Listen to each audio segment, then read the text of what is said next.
Alright, hello and welcome back to the channel. Today I'm just going to be going over a little double review here after the very disappointing events of the Milan versus Inter Champions League. Both legs are now finished. Just got done with watching the replay since I didn't get to watch the second leg live. Not that I was that disappointed about it since I kind of knew what was coming once I saw the starting lineup. So really I'm just going to kind of break down some of the positives, I guess you could say, but most of the negatives where Milan is kind of failing and where we should be looking to for next season, given all the gaps in the squad and really what ended up losing this tie. First off, I'm going to kind of give an overarching theme, and I think that on the cast on Paramount, Mike Grell, I believe is his name, did a very good job at highlighting that it really did come down to moments. Milan is, in my opinion, by far the inferior team to Inter. We don't have the quality across the pitch. If you look from defense all the way to attack, we are almost there to Inter, but they beat us pretty much at every turn. They have one or two more players who's of better quality in each spot. But what he said was, he said it came down to moments, right? And it really did, because it all came down to a few errors in game one. If you look at both goals, error number one, 100% came from Tomori's marking, because he was supposed to mark his man, didn't. But truly, if you look at that goal, it's really because of Pioli's system. He's playing this zone system against people who are very, very good at heading the ball. Inter have big, strong players. We don't really have any besides Chow, and to be honest, Chow is not that strong. He's young. You can tell his muscles are not that developed yet, but he's the best we've got. Kyer is decently strong, but he just doesn't seem to have that same verve and passion that he had. So, crazy enough, our strongest player is probably Gabbia, yet we don't play him. Not that I'm saying he's amazing, but he may have done okay, since our defense didn't do that great anyways. Either way, we should be playing a man marking system. We don't have the skills to play zone. We are terrible at corner kicks. We've been terrible for years and years, and we keep playing this same partial zone, partial man, to where you pick up whoever comes in your area. We need to stop doing this. We need to just put our biggest man on their biggest man, our second on their second, our third on their third, and then one of our better, shorter defenders, like truly, Calabria actually is pretty decent at marking people out. He's doing all he could against Dzeko, but put him on a guy like Lautaro, who's short, but he's more active and a good header of the ball. Just mark them out. Forget this stupid zone issue. Play your man, and then you have a couple people who are playing zone to pick up stragglers in case somebody loses their man. That's all you have to do. It's very basic. This is early football 101, and Pioli's never done it. And we suffer. And we actually gave up the tie, in my opinion, right then and there. So, that's goal number one. Goal number two is, once again, I don't know if this is exactly Pioli's fault or if this is just stupidity on Tomori's fault, but everybody's blaming Tonali. And yes, Tonali lost his man, so he is definitely partially to blame for that goal. But where was Tomori going? He was overmarking his man so far, he went beyond Kyer, behind him, to mark. You just let the guy go. Once they cross a certain portion, you let him go. You don't just track somebody to the edges of the earth. If you did that, you'd go track somebody up into midfield, into their own zone. You don't play like that. You track them to a certain section, and then you let them go, and now it's the next guy's responsibility. That's not how you do it on corners, but that's how you do it in almost every type of defense. That's why you have a formation. Otherwise, what the hell's the point of a formation? So Tomori overmarks, leaves a huge gap, and then nobody can cover him in time. So, once again, that one is partially Tonali's fault, but it is actually primarily the center back's fault in Tomori. And I don't know if that's Pioli's instructions or if that's Tomori himself, but it was funny. But I believe Jimmy Carragher even said this when I was watching their reviews afterwards. He 100% put that on Tomori for overmarking, and he was a top-level defender. So, there you go. All those who think that it's just because, Tonali lost his man. Yes, this happens. He made a mistake. But this happens. People get by midfielders, but they don't always score. If that happened, the games would be 50-0 or 50-50. Defense is there for a reason, and they need to be smart and tactical. And Tomori has been anything but this season. The only defender, in my opinion, who's been worse than him this season has been Kalulu. So that just goes beyond the point. So those are Inter's two goals from the first leg.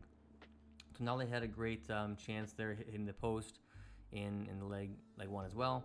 And then he also set up Macias with a really nice chance, who couldn't even be bothered to just take the shot on net. He's just not a good player. I've said it from day one. I can't believe he still touches the pitch. Yes, he's came up with a couple of goals here and there, but if that's good enough to get a starting spot on Milan, then this team really should be a Serie B level team. And truly, with the way we've been playing in 2023, it's been Serie B levels. So, first off, we didn't take our chances. We had really bad, poor defensive organization in leg one, and that actually lost us the entire tie. Silly, sloppy mistakes, poor coaching from Pioli, that was really everything. The players didn't play great, to be honest, but even with that, we should have been okay. If we would have even clawed one goal back, if Tonali's goal went in, if Macias actually took his chance, which was one of the best chances of the tie, then we would have had an actual shot at leg two. Being down 2-1, it's not a big deal. Being down 2-0 with how well Inter's been playing and how good their defense is literally a death sentence. We weren't coming back from that. So now you move on to leg two. In leg two, I kind of knew this one was over based on once we saw the starting lineup. We can't just keep smashing the same 4-2-3-1 when Leao is just coming back from an injury and you know he's not really ready. And then you're not going to change anything which didn't work in leg one. You're going to sit there and play Brahim Diaz at attacking mid, which has been his worst position by far. He's actually been good at right wing, but bad at attacking mid. Yet, Pioli, because he has no brain, he has no tactical mind, he can't outsmart anybody. He just rams the same thing he's been doing for several seasons now. He knows nothing of how to change when it actually matters. So he puts Brahim Diaz in the hole again, who once again does nothing. He puts Junior Macias starting on the right wing, where Salamakers has actually, for the first time in his life, been a good player for about 3 to 4 months now. Yet he doesn't give him the start. He gives the start to Macias, who's been terrible, who missed his chance last time, who's been awful, who hasn't done anything. And every time the ball went to Macias today, he overcrossed it, didn't hit his man, didn't beat his man, didn't do anything. He defended okay, but he just didn't do anything in attack. And I'm sorry, but when you're down 2-0, yes, defense is still good, but you need to attack at that point. Salamakers should have been there, and in my opinion, they should have changed Salamakers to attacking mid and tried something new and put Brahim Diaz on right wing. Why not? What do you have to lose? You know Diaz is average to crappy at attacking mid, and Salamakers has actually been pretty good, better on the left wing than he has been on the right wing. So put him at attacking mid. What are Salamakers' strengths? I just want to lay this out from a coaching standpoint and just see how ridiculous it is that Pioli hasn't tried it yet. Salamakers is good at close ball control. He's not super fast. He's not great in a straight line, but he's good side to side, very lateral, very sneaky, very quick, very agile. Why wouldn't you put him in the center of the field where he can use those skills, dish off the ball and pass it, rather than putting him out wide where he's ineffective? On top of that, he only puts on Salamakers for like 18 minutes. And he keeps Macias, who was the least effective player for us all game long, on the field for 71 to 72 minutes. That's ridiculous. Any coach should be able to see that. I can believe that Pioli kept him on and left him there the whole entire game. So, game two. I don't really care about the Lautaro Martinez goal. Yes, Kalulu lost his man. He was caught ball watching Lukaku, who already had 2 people on him, and didn't even bother to pick up Inter Milan's second best player, which is Lautaro Martinez. My opinion, the best player is Barella, just because of the work he does. Either way, that's aside. That's their goal.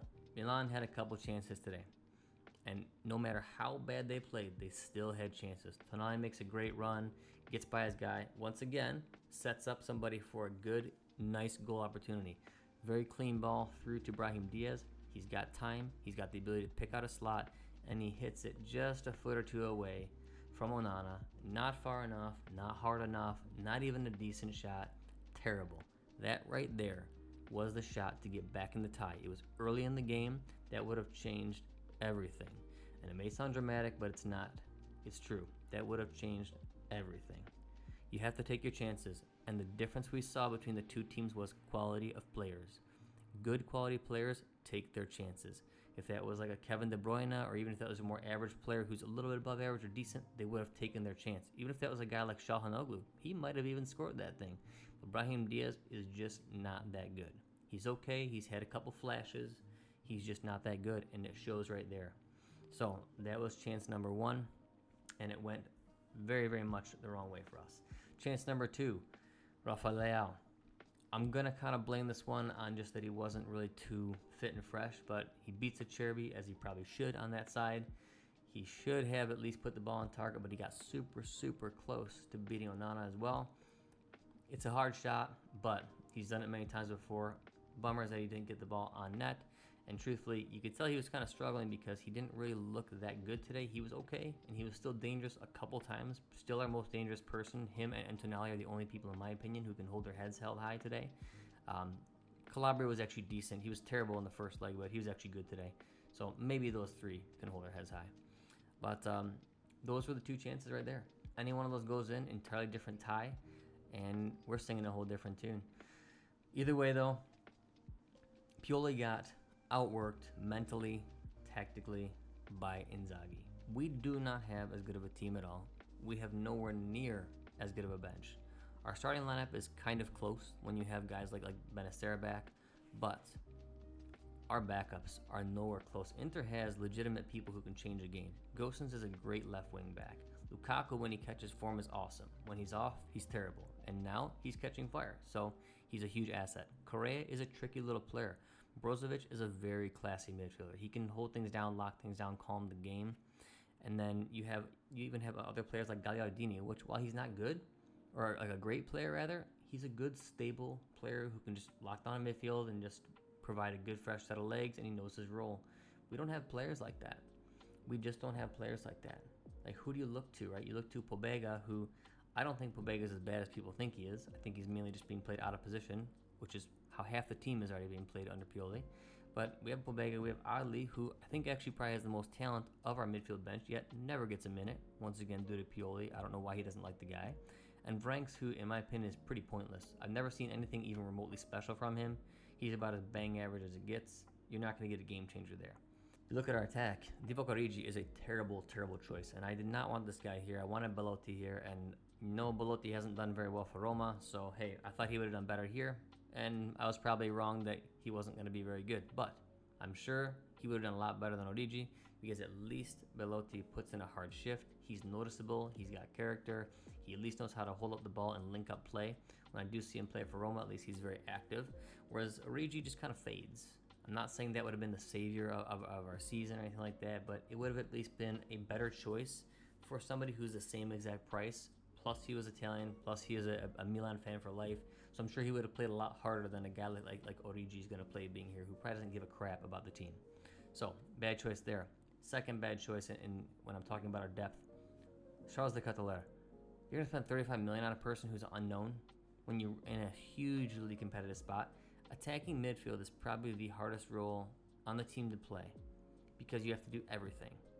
The last player we had who was good at it was a legend, Kaká. Brahim Diaz is not good at it. He's not even good at attacking mid. Every time we've played anybody else there, Cassier, who's, I don't know why he played there for a few games, but, you know, Pioli's genius, was not good there. Grunic got a couple minutes. He wasn't terrible there, but not good there yet. The one person who hasn't played there and might actually fit there is Salamakers. Yet, he doesn't even try him. It's crazy, but attacking midfield is such an important role, and we're going to go waste 35 mil on somebody who we don't know anything really about his characteristics here. He was decent in the Belgian league, which we've had zero success with Belgians, by the way. We've got Salamakers, who's been decent finally, but for the past few seasons, he's been pretty bad. Origi has sucked. Vranks has been kind of pointless. And now the man, the myth, the legend himself, the Ketelaere, he just has no character.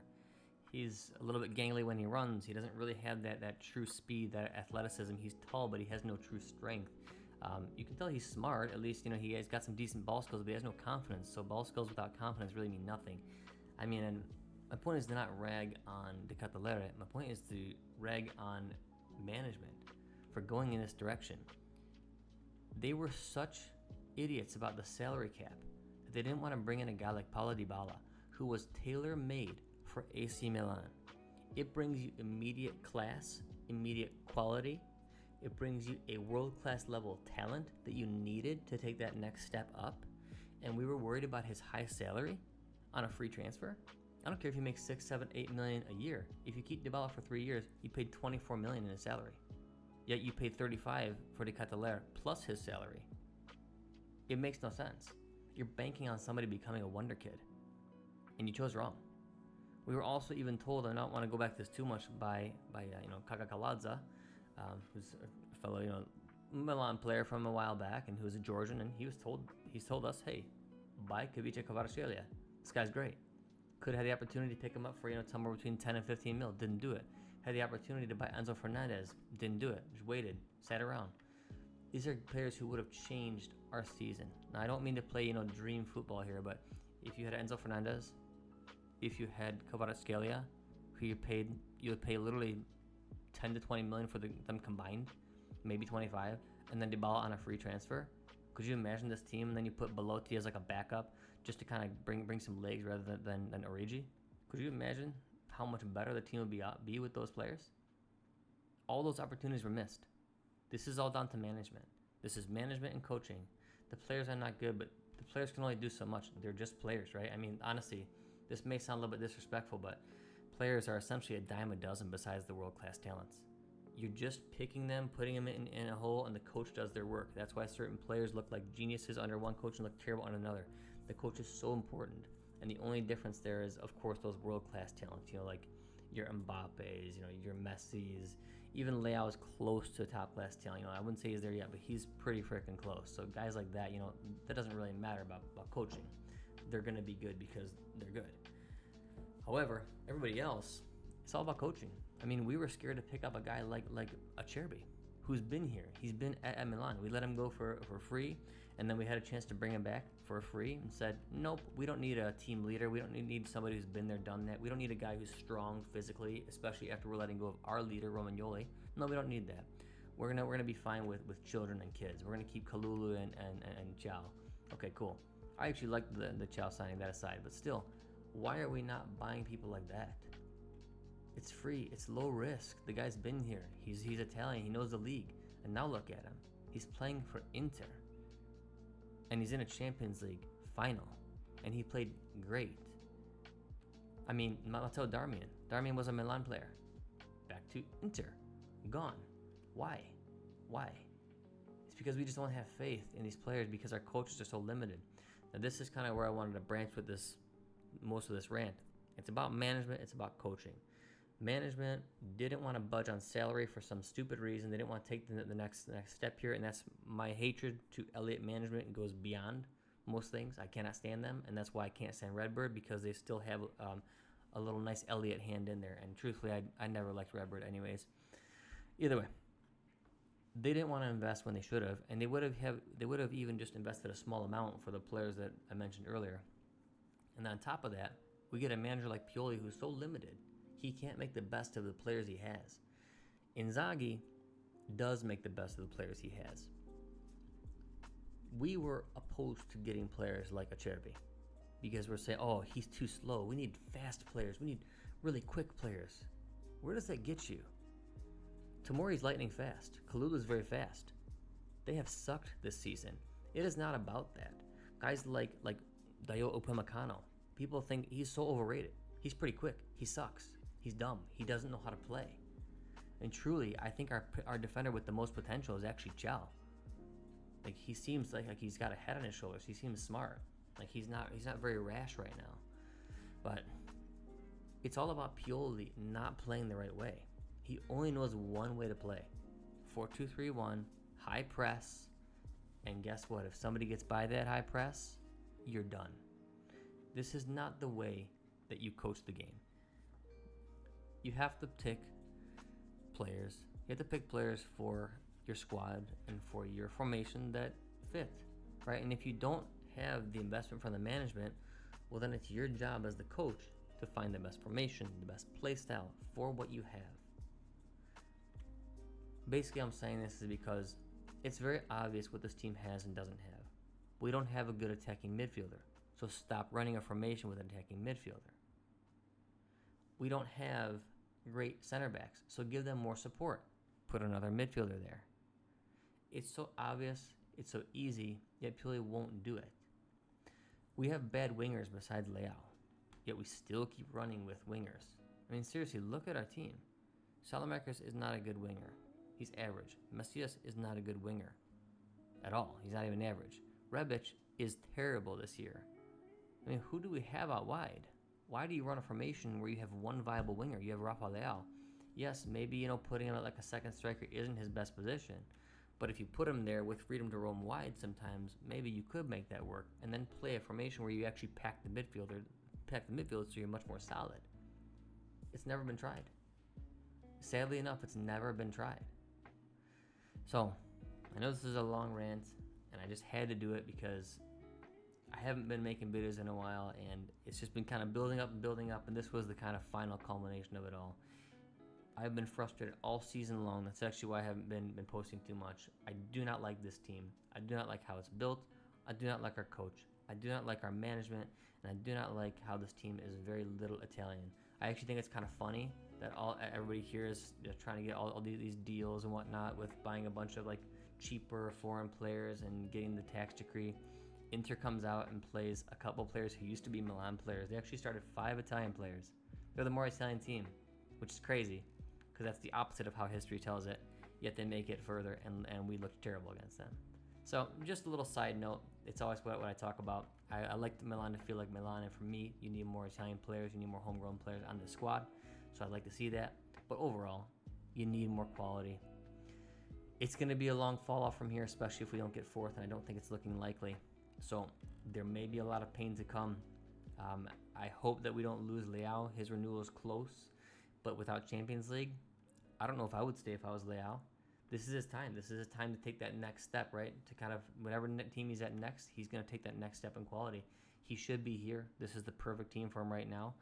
But without Champions League, I don't know if it is anymore. So we'll see what happens. I know it's a pretty negative rant, but I can't help it. There's only negativity coming from this, and nothing's changing.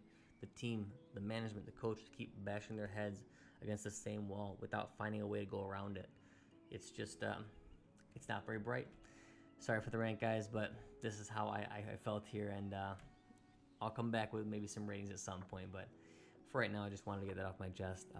Anyways, thank you everybody for listening, and I'll still say it, although I don't feel it as much, but Forza Milan.